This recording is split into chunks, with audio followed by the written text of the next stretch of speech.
I'm supposed to talk about food.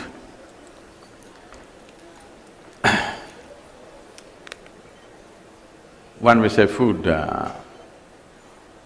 we are talking about the material with which we build this body. Right now, physically, what we consider as ourselves is essentially a heap of food that we've eaten. So how can we not pay attention to this? Because it is the building material with which we are building this body, and when we build something, we must know towards what purpose we are building it. If you want to build this building, however wonderful the design is, still the material that goes into it makes the difference. So the design may be great, but what kind of material we actually structure this body with makes a whole world of difference. Right now, largely in every culture, people are eating the way they are eating because our fathers and mothers ate that way, our grandfathers and grandmothers ate that way, and it goes back. We need to understand, when they ate that way, they did not have options. Food was about survival. They ate what was locally available, and what they ate on that day became the next day's culture. But today we have come to a place where wherever you are in the world, you're in Doha but you're eating fruit and fresh vegetable which I'm sure 100 years ago nobody ever tasted. So now we have choices. It is time to consider what is it that should go into our system. First of all, what is objective? In the yogic culture, we have this, if you want to be a menial laborer, you want to work 10, 12 hours a day physically, you must eat one way. You want to be an athlete, you want to eat another way. You want to be a warrior, you must eat another way. You want to use your brain, you must eat another way. You want to be loving and nice, you must eat another way. Like this, for different objectives, we eat differently. So bringing a little bit of awareness about this, whatever I say now is not hard and fast do's and don'ts. This is about conducting our life more consciously. Every aspect of our life, whatever we do, if we simply move our hand like this unconsciously, it moves one way. If you move this consciously, it moves another way. If you simply throw words out, it happens one way. If you throw these words out consciously, it happens another way. Similarly, if you simply throw food, it happens one way. If you consciously take it in, it happens another way. So the idea is to bring awareness and consciousness to every aspect of life, including the food, which is an important part. Food may not be, for many people, a deciding factor because their life may not be so precise in requirement, but definitely it plays a significant role.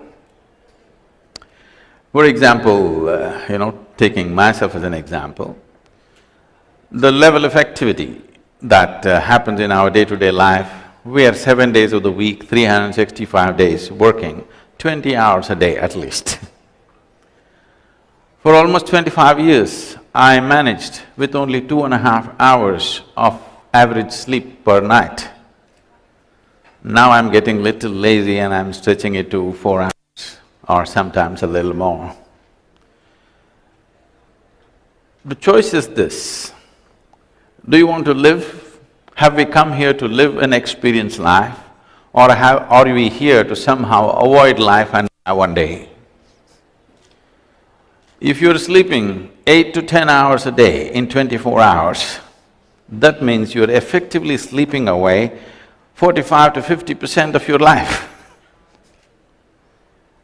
So whether instead of if you live for 100 years, you're actually awake only for 50 years of your life, which is a sheer waste of life.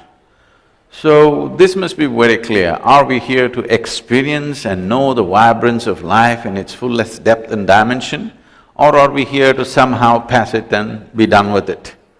So only if you are concerned about making life happen at its highest possible level, then what you consume becomes an important part of this. There are many ways to look at this in this brief amount of time that we have. It could lead to confusions if I go into very sophisticated way of looking at things to come down to something very simple. If you look at any machine, when I say machine, we have seen, all of you are deeply engrossed in your cell phones, I'm seeing. Whether you take a cell phone as a simple machine, it's not simple for you. Or you take a car or a computer, whatever, all of it needs some kind of energy to perform. Let's take a car as an example. Suppose you take a petrol-driven car and put diesel into it, it may still manage a little bit, but it will not function at its optimum. In this way, if you look at it, this machine, the human mechanism, is the gadget on the planet. It is the highest and the most sophisticated machine on the planet that we have known. Any number of machines are there, but nothing comparable to this one. This is the most sophisticated machine. We're still not able to figure out a single molecule of DNA as to how it functions. With all our brain, we still can't figure it, that's how complex and sophisticated it is. When you have such a machine, how you conduct it becomes very, very important. It is so subtle, the very way you sit and stand affects the way it functions. Shall we do a little experiment with you? Hello? Shall we do a little experiment with you? If you're willing to sit up with your spine erect, you keep all the five fingers together, that means you must keep your phone down. If you keep your five fingers together and place it upon your thigh, gently placed, do not press, gently placed. What we will do is, don't do it right now, look at me. Holding it upon your thigh like this, with your eyes closed, breathe slightly deeper than normal. How you normally breathe, slightly deeper than normal, and notice how the air fills up into your lung. Or in other words, where is the maximum expansion and contraction? Observe this. As you're doing this, I will say switch with your eyes closed without breaking the rhythm of your breathing, just turn it over, and again when I say switch, get back. In these two positions, something very fundamental about your breath will change. I want you to notice what is the change and you must be able to tell me. You will be able to notice this only if your spine is erect, your eyes closed and your mind is focused on your breath. Shall we do this? Please close your eyes. All the five fingers together, gently placed upon your thigh, slightly deeper than normal. Just inhale and exhale, noticing how the air fills up into your lungs. Your eyes closed.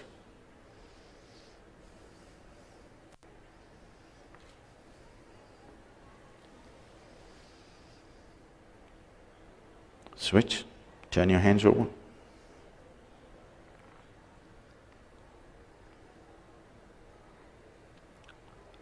Switch again.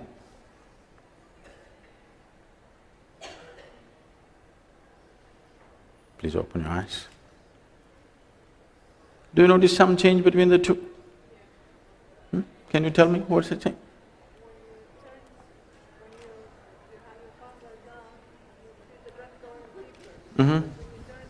Okay. What is happening and what she said is, when you hold the palm facing down, you will feel the expansion more in your diaphragm region. When you do this, suddenly it moves a little higher up in the chest. Why this is happening is, among the three lobes in the lung, if you keep your hand facing down, the maximum expansion and contraction happens in the lower lobe of the lung. If you just turn it around, it moves to the middle lobe of the lung. This is just by turning your hand over, the very way you breathe is altering itself. It's not just the breath, the very way the life energies function in the body are altering themselves simply because you turn your hand over. How many times in a day, unconsciously, do you do this? Now you're setting yourself into a turmoil and hoping to be peaceful. Life does not work like that on this planet. This is like you sit in your car, you don't know what these three pedals are, kick any one of them whenever you feel like it, and you know what a jerky driver you will be. Right now, please see this is what is happening. It is not that you do not know peace in your life. It is not that you do not know joy or ecstasy in your life. It is not that you do not know love in your life. You know all these things, but none of them are steadily there, it's jerky. Because the driver is jerky, because the driver knows nothing about the machine. You have been gifted with the most sophisticated mechanism in the universe that we know, and you're handling it like it's a crude thing. So once you have a machine like this, it's important what kind of fuel is going into the system. When we say what kind of fuel is this machine designed for? As I said, there are many ways of looking at it. The simplest way is the alimentary canal. From the mouth to the anal outlet, digestive process happens on many different levels. Now, what kind of food is this digestive system designed for? If you look at the animal kingdom, largely in the world, there are carnivores and herbivores. Animals which eat vegetable material and those which eat meat. Between these two, carnivores and herbivores, there is a significant difference in the way their bodies are constructed and particularly their alimentary canal, which is the digestive process. One basic thing is, to start with, if you look at all the herbivorous animals, they have incisors in the front, cutting teeth, and molars at the back, which are grinding teeth. All the carnivorous animals have incisors, not so well-developed molars, and they have two extra pairs of canine. That is, if you want to eat meat in nature, to tear the meat and eat, you need this extra pair of teeth. Somehow, please check you don't have them. And if you check the jaw movement of herbivores and carnivores, all the carnivores have only cutting action in their jaw movement. They have to just cut their meat small pieces and eat it. All the herbivorous animals have cutting and grinding action because you're supposed to grind your food. Why this design difference is, if you ever put a little bit of rice in your mouth and leave it there for a minute and close your eyes and observe, you will notice the rice will turn sweet, raw rice will turn sweet in your mouth because the carbohydrates are being converted into sugar right here in your mouth region. Because there is a certain enzyme called phthalate in your saliva, which every herbivorous animal has, which starts the digestive process in the mouth region itself. None of the carnivorous animals have this, so they only cut and eat, swallow their food. Herbivores are supposed to chew their food and eat. If you go a little further, the length of the alimentary canal, if you look at it, in all the carnivorous animals, it's only 3 times the length. In all the herbivorous animals, the length of the alimentary canal is approximately 5 to 6 times the length of your body. Do you know what is the length of this pipe running through your body? No, there are doctors. I'm sorry? It is anywhere between 24 to 30 feet, which is approximately 5 to 6 times the length of your body. So in this kind of alimentary canal, if you put the duration of time that a particular food item takes to pass through, if you put raw meat into the system, it will take anywhere between 70 to 72 hours to pass through the system. If you put cooked meat into the system, it will take 48 to 52 hours to pass through the system. If you put cooked vegetarian meals, it will take 24 to 30 hours to pass through the system. If you put an uncooked vegetable, it will take 12 to 15 hours to pass through the system. If you put a fruit, it will take 2.5 to 3 hours to pass through the system. If you keep raw meat outside in summer, for 72 hours, what happens? Similar things happen in your body, or in other words, enormous amount of rotting process happens and excessive bacterial activity is taking place within the body.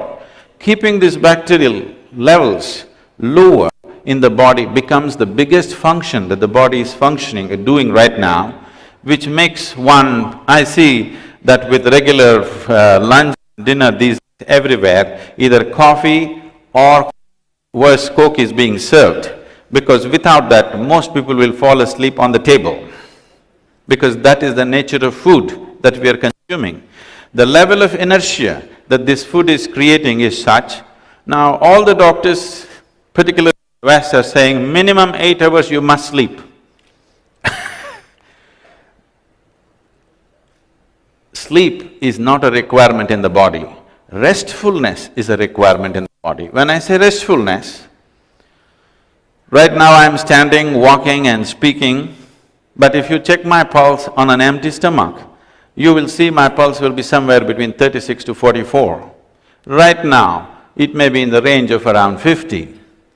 If body is going at an easier pace, the amount of rest that it demands in terms of shutting down will come down considerably. It's like you have a car which needs 15 days in a month, it needs to be serviced. You could as well walk, ride a bicycle, you know. If it needs 1 day in a month service, all right. If it needs 15 days servicing in 1 month's time, it's not worth having. That is how one will begin to feel about their own body. When it needs too much servicing, you wonder why the hell you're here. That thought will very easily come. When the body pulls you down, people will wonder, why am I here, what am I doing? These questions will come. Businesswomen who have big plans in their life, the most important thing is have a vibrant and alert body which is willing to do what you want, which is willing to stay awake, which is willing to wake up when you want. It doesn't fall asleep in the middle of something. It's very, very important to have an alert and agile body. Now, nourishment problems are there. So living in a desert, if I just depend on vegetables, after all, everything has to come from somewhere, I may not have enough nourishment, that problem is there. So if nourishment is a problem, if we have to eat some kind of non-vegetarian, the best way to eat it is what is furthest away from us in the evolutionary scale, we must eat that. The closer they are to us, the more information to process. When I say more information to process, right now, you need to understand this, that your body is forming itself, the way it is forming itself, only because of a certain level of memory and information that it carries. When I say memory and information, people think memory and information is in their mind. No, what your mind carries is a minuscule. A body carries 1 trillion times more memory than you can imagine. For example, Michelle, do you remember your great-great-great-great-grandmother, how she looked? No. You don't remember how your great-great-great-great-grandmother looked, but her nose is sitting on your face right now, because your body remembers. Your body remembers how your forefathers were 1,000,000 years ago. It is not forgotten. You might have forgotten, but your body remembers. There's a phenomenal amount of memory in every cell in this body. And similarly, the more evolved a particular creature is, the more complex it has become, the more difficult it is for the system to absorb and make it a part of itself. So suppose you eat an animal which has emotions. The moment you consume an animal with emotions, the complexity of information in that animal is such that it will not integrate easily into our system. If you eat an animal which does not have so much thought and emotion, its ability to retain its own structure is very minimal and it integrates itself into our body as a part of ourselves very easily. So when we consume something, this is the fundamental criteria, that we want to eat something which is a simple life. Without consuming some life, you cannot exist here. Whether it's a plant, vegetable, fruit, animal, everything is life.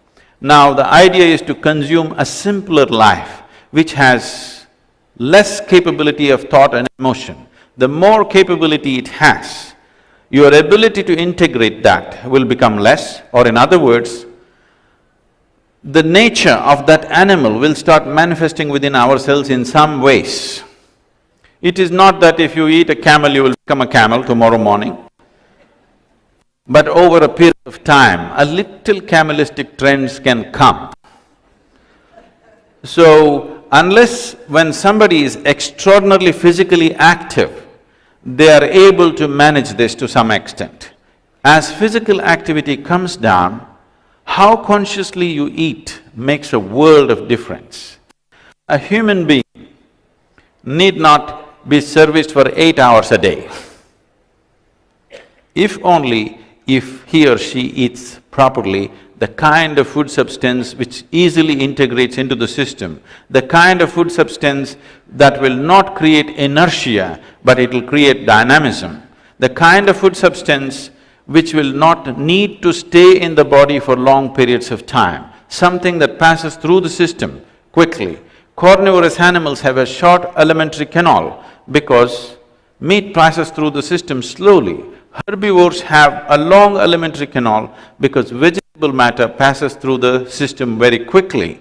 And we have a long alimentary canal, and the purpose of a long alimentary canal is a more complex process is possible. When a more complex process is possible, what it means is the quality and the nature of the food in some way impacts us in character, in the way we are, in the way we think, emote and behave within ourselves and around us. So how consciously we consume food and how conscious we are as to how food behaves within us. If you're conscious enough, if something appears in front of you, you will simply know whether to eat it or not eat it. If that kind of awareness is not there, one has to have function by information as to different foods, how they behave and they do not behave. I was speaking to a medical group in United States, and I told them, the way America is eating right now, if you change the way you're eating, you can bring down 60% of the incidence of cancer in this country, simply if you change the way you're eating. Because you're eating food which is on an average about 45 days old. In the yogic culture, if anything is cooked, within 1.5 hours you must consume it. From the stove, straight to the plate, always. I'm sure in this culture also it was like that till recently. So, as you keep the food and it starts deteriorating. If you eat deteriorating food and then you're wondering why your own body cells are working against you, that cannot be helped. We are spending billions of dollars in research for the ailments that we have created. We need to understand this. Every human cell, every cell in this body is essentially programmed for health. But right now, 70% of the ailments on the planet or chronic, or in other words, they're self-created. There are infectious diseases which are an invasion from another organism. That has to be dealt with medicine. All the chronic ailments, whatever it is manufactured from within. Why would our own body manufacture ailment for us? Simply because without understanding the fundamentals of how it functions, and one important part of it is what we consume and how we consume. If we change this one aspect as to what we're consuming and how we consume it, health could be a natural process for most people. I would say 60 to 70% of the population will never get into health if only there's a little more conscious way of eating on this planet. If you have questions, please.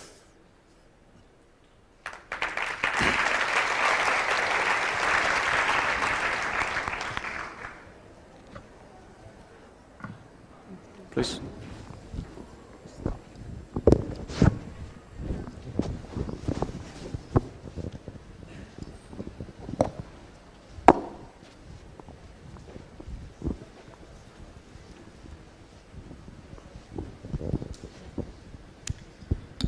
Hello, thank you for a very inspirational speech. I have two problems, chocolate and cigarettes.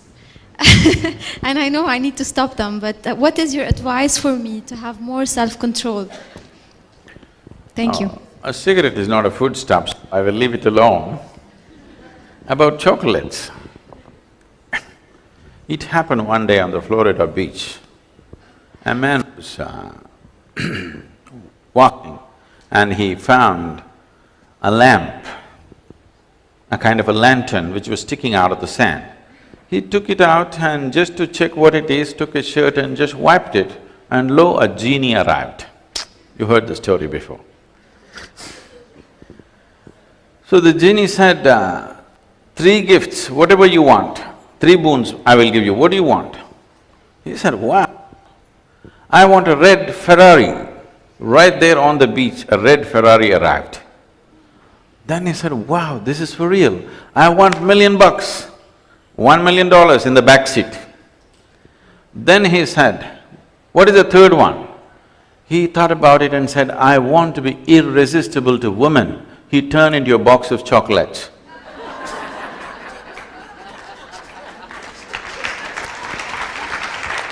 So, when it's something so precious in a women's conference, I won't put chocolate. Chocolate is a very positive thing. The problem with chocolate is you're eating with sugar, okay? If you just eat chocolate, it's a very wonderful thing to eat. But you're mixing with such enormous amount of sugar, which will definitely cause damage to the system. If you can eat it without the sugar, that'll be great. And similarly for the cigarette, without the tobacco, if you smoke it, it would be great.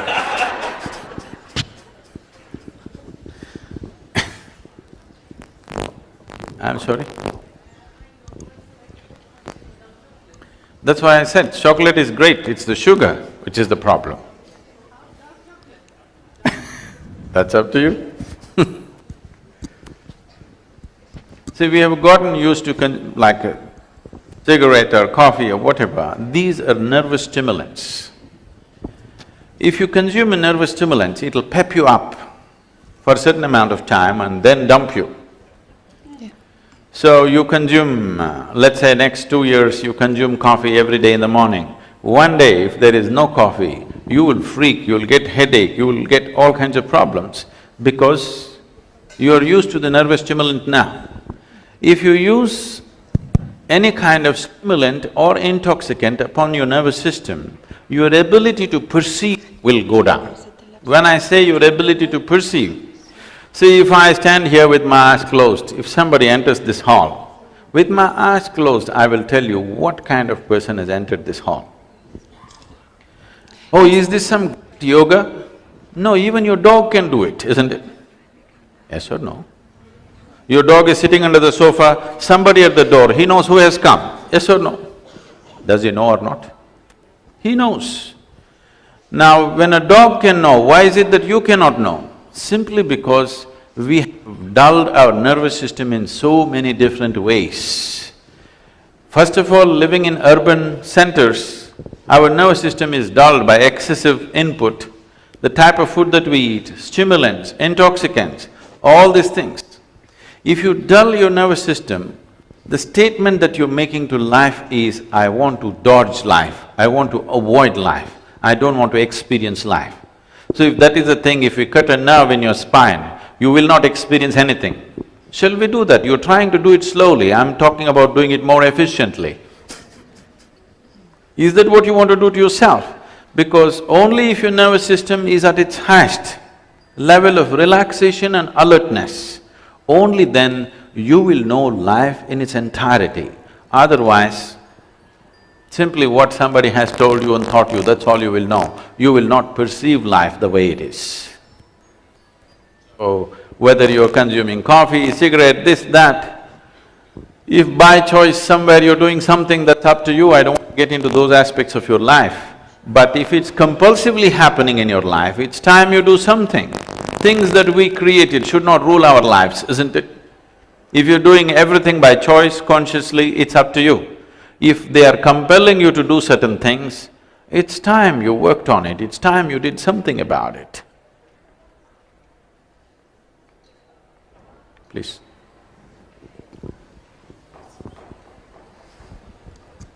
Oh, it works only if you speak. Yeah, it's okay. Hello. But if sometimes we cannot waive stress, and that's why we are consuming more caffeine, more sugar, whatever, it's chocolate or more carbohydrates.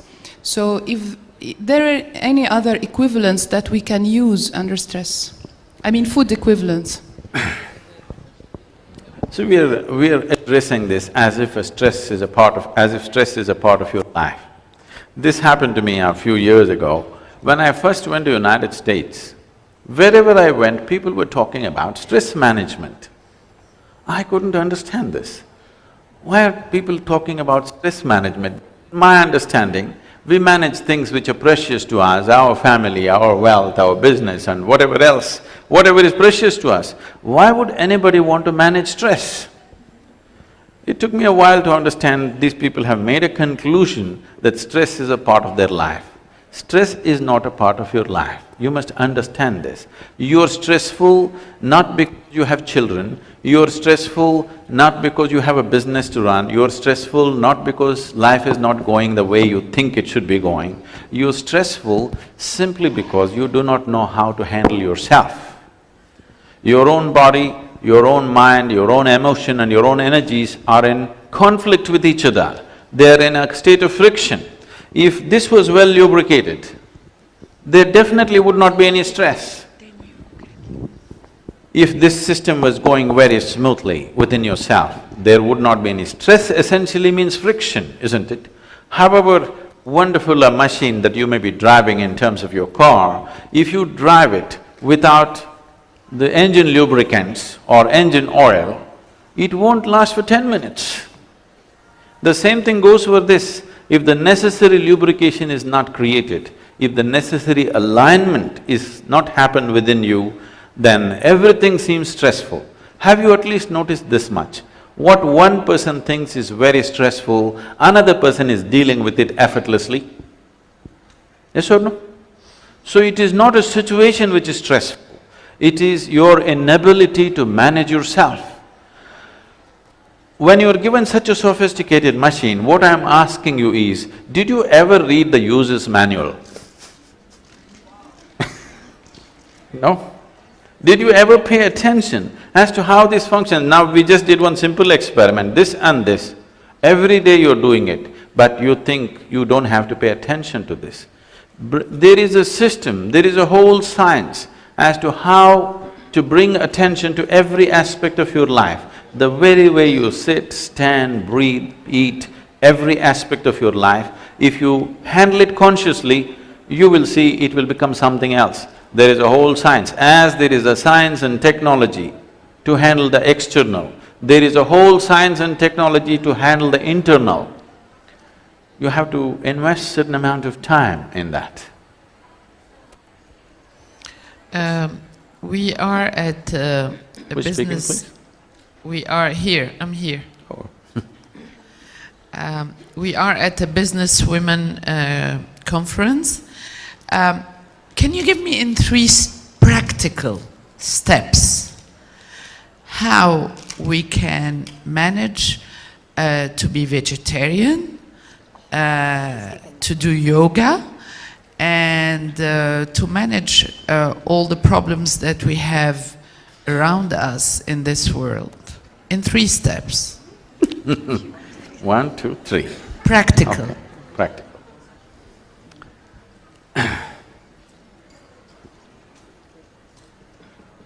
If you just had a hammer and an anvil, which is the most basic tool, 1, 2, 3, I could teach you in 3 steps. But you have a very complex, sophisticated machine which is capable of incredible things. When you have such a machine, I would say, let's pay a little more attention to it, if we want a good yield out of it. If it was a very simplistic thing, we could have done it in a very simplistic way. But anyway, right now we have only time for 3 steps. One thing you could do is, we could have offered it to you right here, otherwise this is offered free to millions and millions of people across the world. It's a simple process of meditation, which takes 12 minutes. You can go on the net and with a guided voice you can practice this. It is a technology for well-being. It is not a philosophy, it is not an ideology, it is not a religion, it is not a belief system, it's just a technology for inner well-being. 12 minutes you invest on this. In your diet, make 40% of your diet into fruit and vegetable which is fresh and alive, live cells, not dead ones. Bring 40% into your daily life, whichever way it's convenient for you. It is best if it's brought as one single meal, as dinner or something. But if that's not possible, just add it somehow, whichever way. But if it comes as a separate meal, it's most effective. And simple yoga cannot be taught like this because the simplest of yoga involves phenomenal amount of geometry. Today, yoga is being taught as a fitness mechanism, like they teach aerobics, they're teaching yoga. We would not want to teach something like that because something very profound, if it's taught in a very simplistic way, you will lose the possibility. Suppose I give you an airplane, you're given an airplane and you don't know what it is, I come and say you chop off these two wings which will anyway obstruct things and drive it like a car, you may like it, but it's a disaster to drive an airplane with chopped off wings. So, the third step would be that you invest 2 or 3 days to learn something very simple. Don't go for big things, something very, very simple. 2 or 3 days you invest to learn something and bring it into your life, it will do a phenomenal change in your life, these 3 things, 3 steps. Good morning. And anyway, to tell you, I'm not a businesswoman, but I'm running more than half a dozen businesses and foundations and activity and movements and projects across the world. So I'm not somebody who sits in a cave and meditates all the time, okay? Good morning. Thank you very much for your lovely speech. I'm not a businesswoman. I'm a legal expert for the National Human Rights Committee in Qatar. My name is Hala. Actually, he's a very clever person who invited you to this conference. I'm really very enthusiastic to know your opinion about the concept of business and investment, because most of business in this capitalism world, it's about accumulating money and reinvested and accumulating money and again reinvested and have ambitions. You have said those women who have a very big plans, I can feel that it has been sarcastic with your compassion with the people who have running after big achievements and big plans. So does business conflict with enlightenment? Not at all. I don't think… This is the question. At no point was I sarcastic. What I told her yesterday was, she said she has big dreams. Yes. If you have big dreams, the bigger, they're better. And if they're very big, you must understand, you will never get to make it happen in a short span of lifespan that a human being has. If your dream is really big. If your dream is so big, if you take one step in that direction, it's a success. Other people may think otherwise, it doesn't matter, but because you have such a large, big, huge dream in your mind, what you do may not manifest today, but you have taken the right step and set into motion a possibility which will happen over a period of time. That was not said in sarcasm, that was said because she was feeling depressed, the things that she wants are not happening. I said, the bigger your dream is, the more it will not be fulfilled, but it's okay. But we have taken a few steps in the direction and that's what makes it happen.